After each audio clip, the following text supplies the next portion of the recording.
Story 1. The Balcony Dinner. I was never a fan of dating apps, but after my last breakup, my friend, bless her misguided heart, suggested Tinder. "It'll liven up your dating life," she promised. "Make it fun again." So there I was, flying around, swiping random guys left or right, when one profile snagged my attention. It was a single, close-up shot, focused entirely on a pair of deep blue eyes belonging to an Ethan. His bio simply read, "Truth is not always what you see through your eyes." Intrigued, I swiped right. We matched. Our conversation flowed easily, eventually leading to a face-to-face meeting. After coffee near my apartment, Ethan invited me for dinner at his place. As we ate by flickering candlelight, I couldn't help but admire him. His sharp jawline, even more pronounced in person, made my heart flutter. His Tinder profile hadn't done justice to the intensity in his eyes. There was a manic hunger there that sent a shiver down my spine. Yet, an undeniable dark magnetism repelled and attracted me simultaneously. We bonded over underrated art, obscure bands, and literature. He spoke of his love for Edgar Allan Poe, reciting verses about love and loss with a chilling fervor. As the night progressed, Ethan suggested, "How about some fresh air? You'll love the view from my balcony." I hesitated. The small, cluttered balcony felt oddly claustrophobic, but Ethan's smile, boyish and disarming, eased my unease. The city lights below did look like scattered diamonds, but a peculiar odor hung in the air, making me wrinkle my nose. "Something smells meaty," I commented, noticing a covered grill tucked in a corner. Ethan let out a creepy, hollow laugh that made the hairs on my neck stand on end. "Just a little lamb burger," he said, his voice a shade too casual. "Family recipe," he whispered with a grin, lifting the lid. A patty sizzled, but my stomach twisted. It looked unnaturally dark, the edges charred black. Then I saw it. A long strand of blonde hair, unmistakably human, wrapped around the meat. Nausea surged.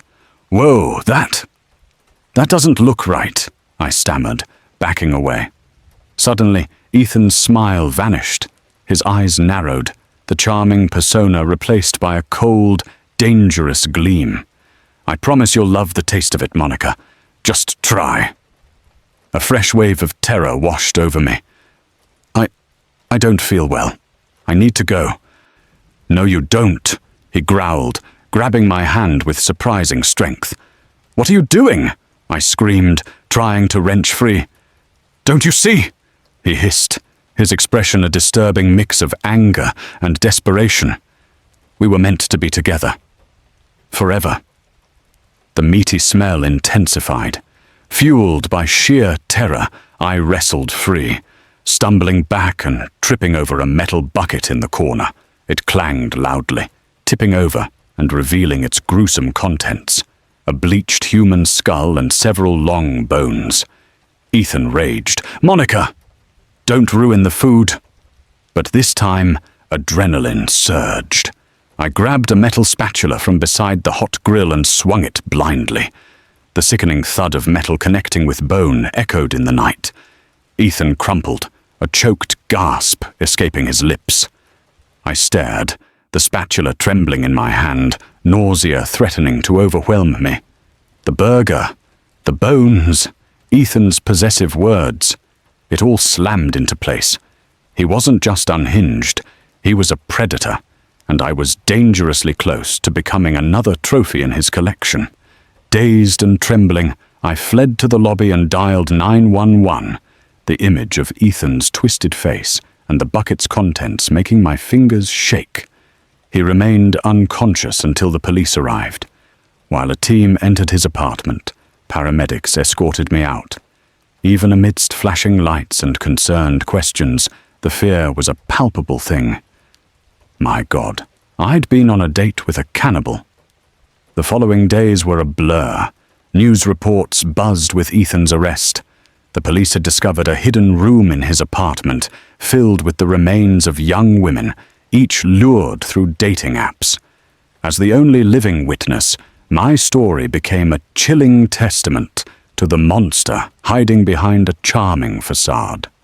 The scent of charred meat still haunts my nightmares, along with the echo of his chilling whisper.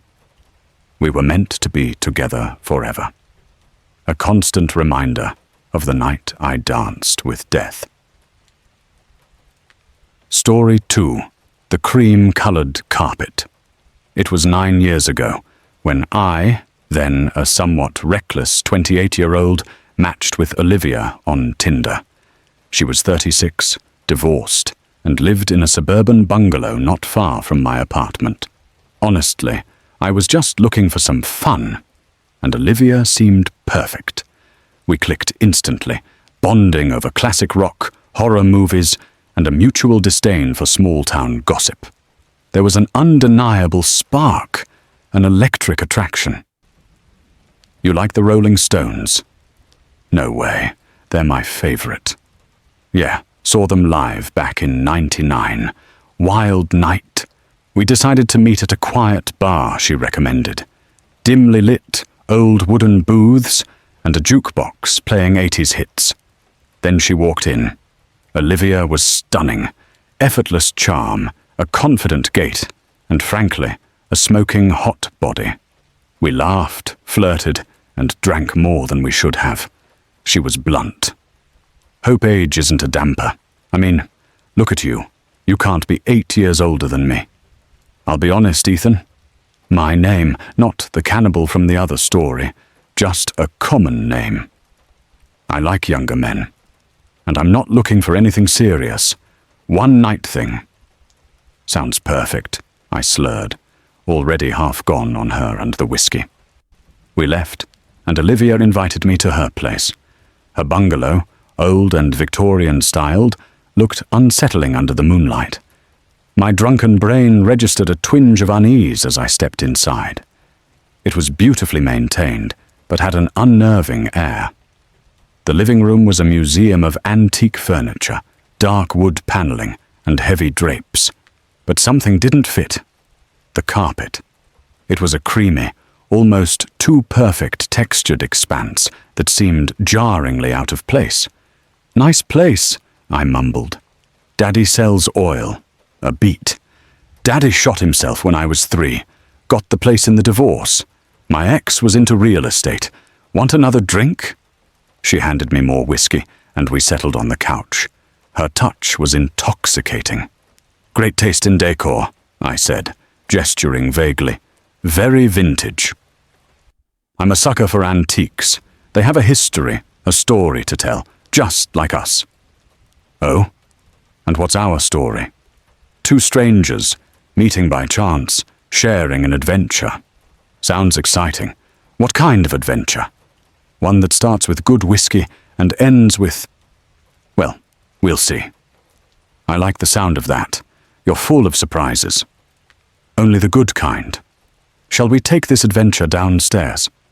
I have a special room for my guests. Lead the way. As she grabbed my arm, a wave of intense nausea hit me.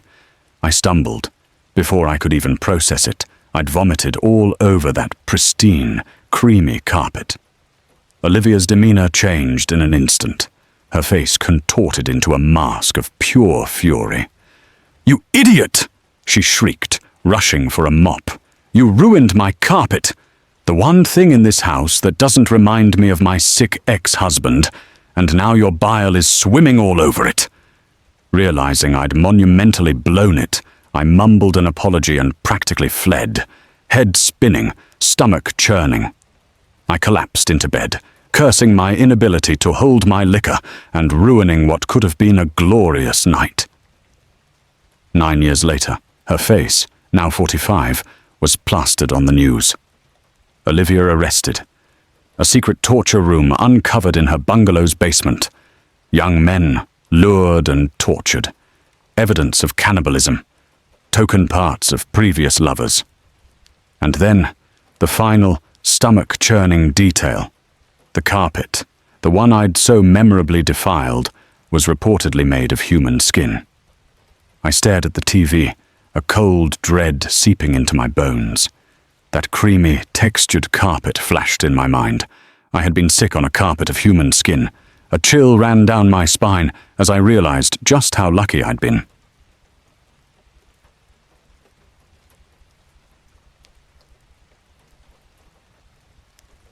Story 3. The persistent match. When I matched with David on Tinder, I felt like I'd hit the jackpot. He was 27, an Australian globetrotter with an infectious smile, artfully tousled blonde hair, a perfect tan that screamed surfer, and an intriguing blue-beaded necklace in every photo. We started flirting immediately. So, what does a gorgeous girl like you do for fun on a gorgeous Boston evening like today, besides swiping on Tinder? Mostly exploring the city and avoiding bad dates. Oh, you deserve a good one. Drinks tomorrow night? Smooth. Wow, you don't waste time, do you? Why waste it? It's the most precious thing in the world. Well, except for that smile of yours. He was good. We exchanged numbers and arranged to meet at a pub downtown. The night came, and I was a bundle of nervous excitement. I arrived early, found a table and waited. Rejected 2 advances from strangers, let a martini go warm. An hour crawled by. No David. He'd stood me up. Frustrated, I rushed home, my calls to him going straight to voicemail. I texted, "Hey, where are you?" I waited for over an hour. His reply came quickly. I was there. At the pub. Didn't see you? He then sent a photo. It was the pub, from that night, judging by the crowd and lighting. Where were you? I typed. Near the jukebox. So was I. How could we not have seen each other? God knows. Something felt off. I'm not sure meeting up is a good idea, I replied. What harm could a coffee do? Reluctantly, stupidly, I agreed. The same thing happened. I sat in the cafe, feeling increasingly foolish as time ticked by. He was a no-show, again. When I angrily texted him, he simply replied with another photo of the cafe from that evening. This is ridiculous. Are you messing with me? No, I swear I was there. Maybe we just keep missing each other. Tried to call you from the cafe. No ring. My phone was on. Some troubles with my American SIM card. Need Wi-Fi to make calls. That was it. I wasn't going to be played a third time. I blocked his number, chalking it up to a bizarre, elaborate catfishing attempt. Months passed. I'd almost forgotten about David. Then, one night, out at a club with friends, I saw him. Or, I thought I did. Same hair, same build, and yes, the same blue-beaded necklace. He stood in the distance, almost a shadow. But I felt his eyes on me. My heart pounded as I pushed towards him, but he melted into the throng. Back home, an unsettling feeling clung to me. Curiosity, mixed with a lingering unease, made me unblock David's number. I called. No ring. A few minutes later, my phone buzzed. A message. It was a photo of the nightclub from that very night. What the hell is going on? I texted. Just wanted to see you again. I owed you some answers. Anger surged, but before I could respond, another message arrived. This one was a newspaper clipping. David's picture. The headline read, Australian surfer 4th victim of the Boston Barbie, matched on Tinder the night before his poisoning. My blood turned to ice. David wasn't a catfish. He was dead. Murdered months ago. My hands trembled as I typed. This isn't funny. How are you sending these? Thank you for liberating me. My phone buzzed again. A photo of me, right now. Sitting on my couch, phone in hand, taken from behind. Every hair on my body stood on end. Heart hammering, I spun around. No one. But there, on the floor, where nothing had been a second before, lay a familiar blue beaded necklace.